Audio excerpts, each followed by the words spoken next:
आप सभी के लिए एक नई वैकेंसी का अनाउंसमेंट किया गया है। यहाँ पर आप नोटिफिकेशन देख सकते हैं। उत्तर प्रदेश अधीनस्थ सेवा चयन आयोग लखनऊ द्वारा ये एडवर्टीजमेंट जारी किया गया है। कनिष्ठ विश्लेषक खाद्य मुख्य परीक्षा डायरेक्ट कैसे, तो वो देख लेंगे कि जो आपका इससे पहले प्रीलिम्स है वो किस बेसिस पर लिया जा रहा है, वो किस तरीके से डायरेक्टली मुख्य परीक्षा आप दे सकते हैं, तो वो भी अपन डिटेल में देखेंगे। ठीक है, पोस्ट का नाम देखिए कनिष्ठ विश्लेषक खाद्य, है ना। फॉर्म जो भरेंगे आप 15 अप्रैल 2024 से फॉर्म भरना शुरू हो चुके हैं। 15 मई 2024 तक आप फॉर्म भर सकते हैं। पूरा 1 महीना आपको फॉर्म भरने के लिए दिया जा रहा है। ठीक है, अब यहाँ पर देख लेते हैं और क्या क्या दिया है। इसके हेतु अभ्यर्थियों की जो शॉर्ट लिस्टिंग है वो उनके प्रारंभिक अर्हता परीक्षा यानी कि प्रिलिमिनरी एलिजिबिलिटी टेस्ट पीटी 2023 के आधार पर, स्कोर के आधार पर किया जाएगा।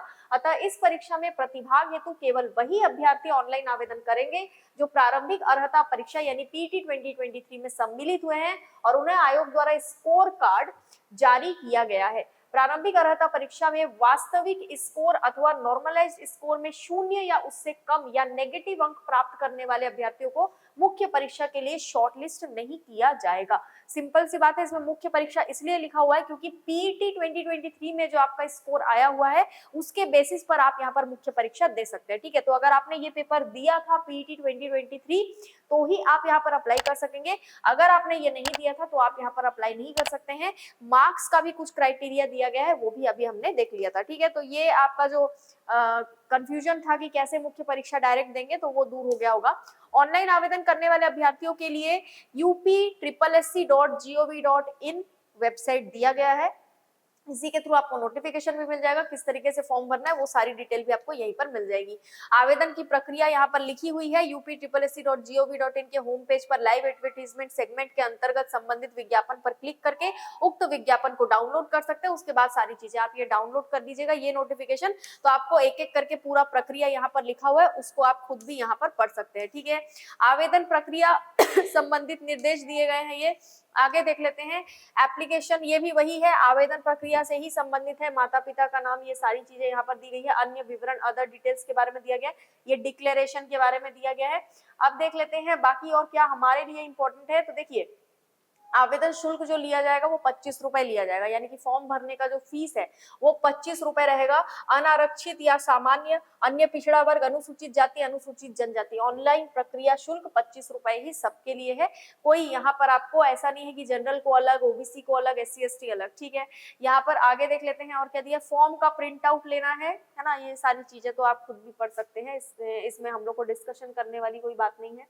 पदों का विवरण यहाँ पर दिया है। पद के बारे में तो हमने देख लिया था, खाद्य सुरक्षा एवं औषधि प्रशासन, कनिष्ठ विश्लेषक खाद्य। ठीक है, वेतन बैंड यहाँ पर दिया हुआ, अच्छी खासी आपको सैलरी मिलने वाली है, देख लीजिएगा यहाँ पर। ठीक है, अनारक्षित के लिए यानी जनरल कैटेगरी के लिए 168 पोस्ट है, अनुसूचित जाति के लिए 87 है, जनजाति के लिए 7 है, अन्य पिछड़ा वर्ग के लिए 114 है, आर्थिक रूप से कमजोर वर्ग यानी EWS के लिए 41 पद है। टोटल पोस्ट है 417 और स्थायी है या अस्थायी है तो अस्थायी पद है, ये याद रखिएगा।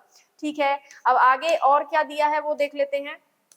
आरक्षण संबंधित प्रावधान, ये आप खुद भी देख सकते हैं। आपको पता भी होगा कि EWS कैंडिडेट्स को 10% आरक्षण मिलता है।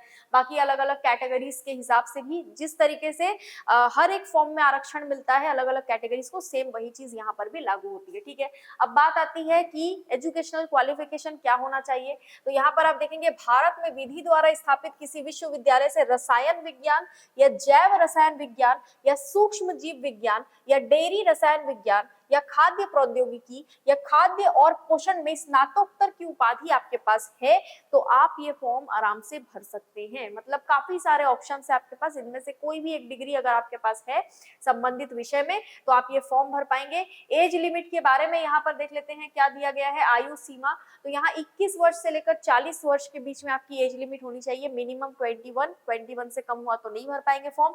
40 साल से ज्यादा आपका नहीं होना चाहिए। चयन का आधार तो मैंने बता ही दिया था, पीईटी का एग्जाम आपने अगर दिया होगा 2023 वाला तो उसका स्कोर कार्ड यहाँ पर मान्य होगा। लिखित परीक्षा के संबंध में ये नोट दिया गया है। ठीक है, बाकी सारी चीजें हमने लगभग डिस्कस कर ही ली है, बाकी कुछ बचा नहीं है।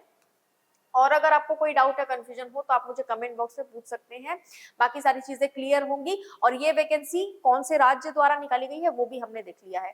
तो वीडियो को लाइक कीजिए, चैनल को सब्सक्राइब कीजिए और वीडियो को शेयर कीजिए। आज के लिए इतना ही, थैंक यू सो मच।